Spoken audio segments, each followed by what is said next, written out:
Courage is one of the most important attributes, if not the most important attribute for starting a business. You've probably heard the expression, fortune favors the bold. And when I think about what it takes to be successful in business, especially at the beginning, courage, audacity, the willingness to take a swing at bat is so much more important than raw intelligence. And when you watch entrepreneurial stories, you see that so many entrepreneurs did really poorly in school and were actually rebellious.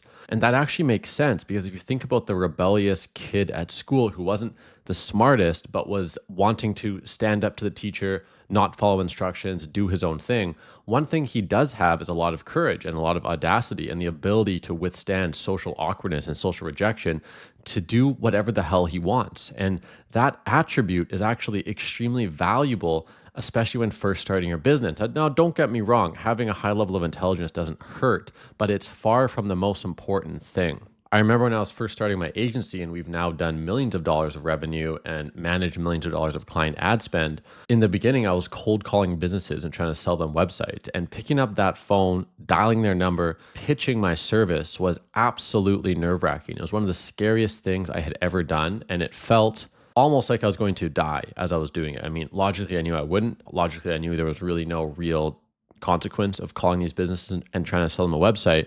But emotionally, that fear of rejection is actually linked to the fear of death if you trace back to our caveman lizard mindset.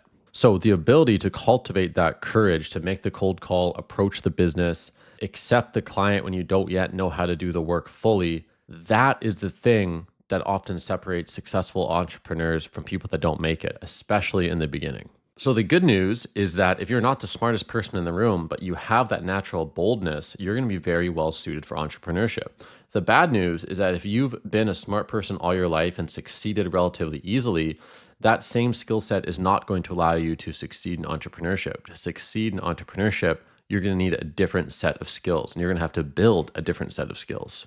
And the good news is you can build that skill set. One of my favorite books on this topic is called The Flinch by Julian Smith, and it's actually available for free as a PDF online. I'll link it in the description below. It's fully legit. It's not a pirated thing. The people that wrote the book wanted this to be public information. And this is a short book that should be read by everyone. It's one of the key resources that gave me that escape velocity to start the business, stick with it long enough until it succeeded. I have it open here, and let's read this. Quitting smoking, losing weight, starting a business, getting a date.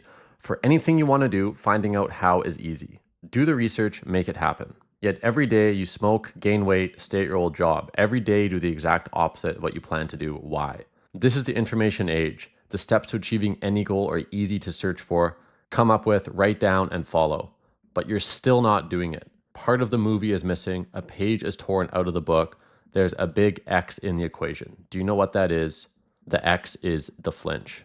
The flinch is your real opponent, and information won't help you fight it. It's behind every unhappy marriage, every hidden vice, and every unfulfilled life. Behind the flinch is pain avoidance, and dealing with pain demands strength you may not think you have.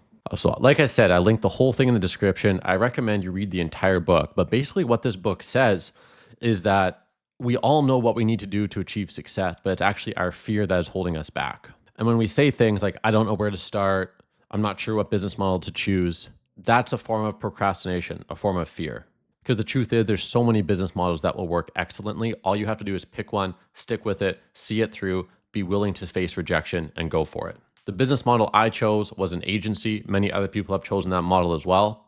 And if that's the model you want to choose, then watch more of the videos on this channel and you'll find out how to start an agency. And this idea of the flinch applies to all areas of life. Another quote I love is that the way you do one thing is the way you do everything. So if you still haven't started your business, you can also ask yourself the question, what hard conversations are you avoiding in your life? And as you start having those conversations, as your entire life becomes more aligned and powerful and on your path, you'll actually find that starting your business becomes easier as well.